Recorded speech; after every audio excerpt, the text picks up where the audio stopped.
देखिए डायलिसिस जो होता है वो करता क्या है हमारे लिए, सबसे पहले ये समझना चाहिए आपको। डायलिसिस जो होता है वो एक कृत्रिम किडनी होती है, यानी नकली किडनी होती है मशीन के तौर पे।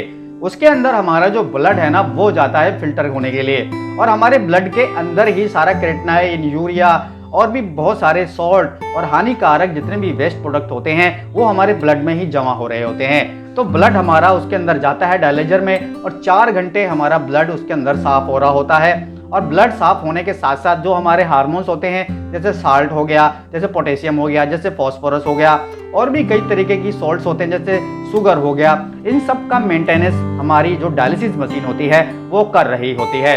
डायलिसिस करवाने के बाद जो आपका क्रेटिनाइन होता है, यूरिया होता है, वो बिल्कुल कम हो जाता है। मान लो आप 10 क्रेटिनाइन पे डायलिसिस कराने गए, आपने 4 घंटे डायलिसिस कराया 280 की स्पीड पे, तो आपका जो क्रेटिनाइन है वो 3 या 4 पे आ जाएगा। अगर आपका यूरिया 70 था तो आपका यूरिया 20 या 25 पे आ जाएगा, जिससे कि एक किडनी पेशेंट को बहुत ज्यादा अच्छा फील होता है। खाली उसको कमजोरी हो जाती है डायलिसिस के बाद, जिसमें अगर वो हाई प्रोटीन की डाइट लेता है तो उसको वो कमजोरी भी महसूस नहीं होती है। और एक अच्छी नींद लेने के बाद डायलिसिस के बाद 3 से 4 घंटे की वो बिल्कुल नॉर्मल सा फील करता है और वो सारे के सारे काम कर पाता है। खाली डायलिसिस पे आपको पानी का बैलेंस जो है वो बना के रखना होता है।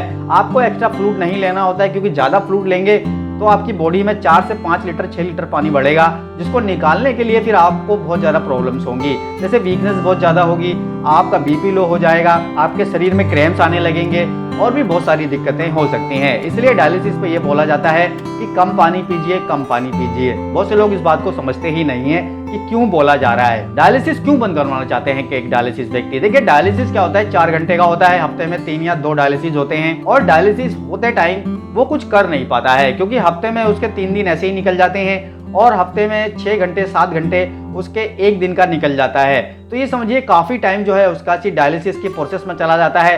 फिर उसको शाम तक कमजोरी हो रही होती है, फिर वो कुछ खाता है पीता है तब उसके बॉडी में जान आती है, तो जिसकी वजह से जो उसके सपने हैं, जो वो उसको आगे बढ़ना चाहता है, कुछ करना चाहता है, तो वो कुछ कर नहीं पाता है। दूसरा क्या है कि उसको उसकी फैमिली वाले, उस आस पड़ोस वाले, उसके रिश्तेदार उसके साथ अच्छा बिहेव नहीं करते हैं, उसको कॉन्फिडेंस नहीं देते हैं, उसको आगे बढ़ने के लिए जज्बा नहीं देते हैं, उसको हमेशा गिराने के चक्कर में लगे ही रहते हैं। क्योंकि मेरे साथ भी ये होता है, क्योंकि मैं भी एक किडनी फेलियर पेशेंट हूँ, तो मेरे साथ भी ये होता है। मैं समझ सकता हूँ कि एक किडनी पेशेंट के साथ उनकी फैमिली सपोर्ट करने के बजाय उनको हमेशा नेगेटिव ही उनको बोलती होगी और नेगेटिव ही उनको देती होगी। बहुत ही कम ऐसी फैमिलीज होती हैं इंडिया के अंदर जो कि अपने बीमार बच्चे को या अपने बीमार हस्बैंड को या अपने बीमार भाई को सपोर्ट करते हैं। ज्यादातर जो फैमिलीज होती हैं इंडिया के अंदर वो उसको गिराने के चक्कर में ही लगी रहती हैं। तो यही कारण सबसे बड़ा होता है कि जिसकी वजह से एक किडनी पेशेंट उसको एक्सेप्ट नहीं कर रहा होता है डायलिसिस को, डायलिसिस छोड़ना चाहता है, कुछ लाइफ में करना चाहता है। तो डायलिसिस बंद करने के लिए देखिए आपको सबसे पहले क्या करना होगा। डायलिसिस बंद करने के लिए आपको समझना होगा कि आपकी किडनी के जो नेफ्रॉन्स हैं वो कितने % काम कर रहे हैं। आपकी किडनी के नेफ्रॉन्स अगर 100% ही खराब हो चुके हैं, 99% खराब हो चुके हैं, तो आपका जो किडनी है ना वो ब्लड में से एक्स्ट्रा पानी को नहीं निकाल पाएगी, क्योंकि वो ब्लड को फिल्टर नहीं कर पाएगी, आपको यूरिन बिल्कुल आएगा नहीं। और डायलिसिस में क्या होता है कि धीरे धीरे यूरिन आना बंद हो जाता है। और डायलिसिस क्या करती है कि आपके जो बचे खुचे नेफ्रॉन्स होते हैं उनको भी खराब कर देती है। कारण मैं बता देता हूँ कैसे खराब हो जाते हैं। तो देखिए डायलिसिस में होता क्या है, कभी आपको ठंड लगती है, शिवरिंग होती है, तो आपको पेन किलर का इंजेक्शन लगाया जाता है, जिसमें डायनापार आ जाता है और भी कई तरीके के इंजेक्शन होते हैं। वो एक्चुअली पेन किलर ही होते हैं, आपको पता नहीं होता।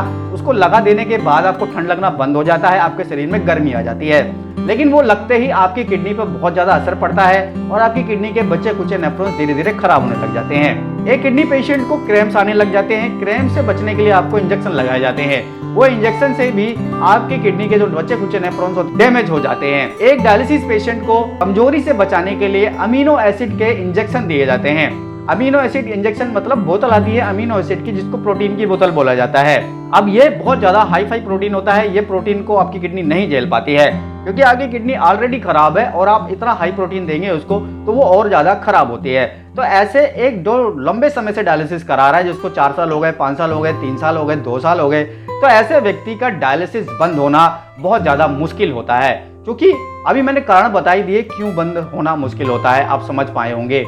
अगर आपके नेफ्रॉन्स 20% भी काम कर रहे हैं, 10% भी काम कर रहे हैं, इसी स्टेज में आप डायलिसिस बंद कर सकते हैं, क्योंकि यूरिन आना सबसे ज्यादा जरूरी है।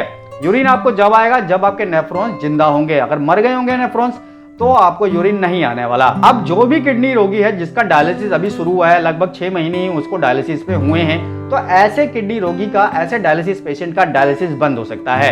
कैसे? क्योंकि उसके नेफ्रॉन्स अभी काम कर रहे होंगे, उसके नेफ्रॉन्स अभी 10%, 20%, 8%, 22% काम कर रहे होंगे। तो ऐसे व्यक्ति के अगर वो डाययूरेटिक टेबलेट्स लेता है या डाययूरेटिक आयुर्वेदिक मेडिसिन लेता है जो कि यूरिन ज्यादा बनाती हैं, तो इससे उसकी बॉडी में भरा हुआ जो एक्स्ट्रा पानी होता है वो निकलने लगता है। साथ में ऐसे व्यक्ति की जो मसल्स होती है ना, वो भी कमजोर हुई होती हैं, उसके शरीर में मसल्स बनी रहती हैं, तो जिसकी वजह से वो परहेज कर पाता है। उसको डायलिसिस कराते हो गए, जिसको 4 साल हो गए, 5 साल हो गए, 3 साल हो गए, तो वो व्यक्ति के मसल्स जो है ना दिन पे दिन वीक होते चले जाते हैं डायलिसिस की वजह से, और वो सब कुछ खा रहा होता है।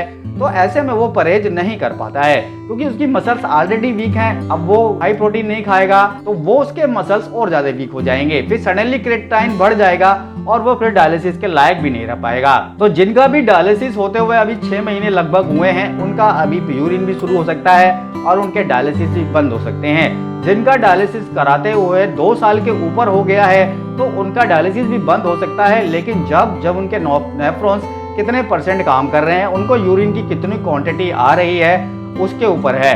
तो अगर आप सब मुझे कमेंट में बताएंगे कि आपको कितना यूरिन आता है, किसको कितना यूरिन आता है और कितना समय डायलिसिस पे हो गया है अपने नाम के साथ, तो मैं आपके लिए अगला जो वीडियो लाऊंगा वो आपकी मेडिसिन के ऊपर ही लाऊंगा। ये मेरा पहला वीडियो था, पार्ट 1 था, मैं आपको समझा सकूं आप कैसे अपने डायलिसिस बंद कर सकते हैं। तो फ्रेंड, वीडियो को लाइक जरूर करिएगा, कमेंट जरूर करिएगा जैसा मैंने बताया है वैसे। तो चलिए वीडियो को समाप्त करते हैं। धन्यवाद।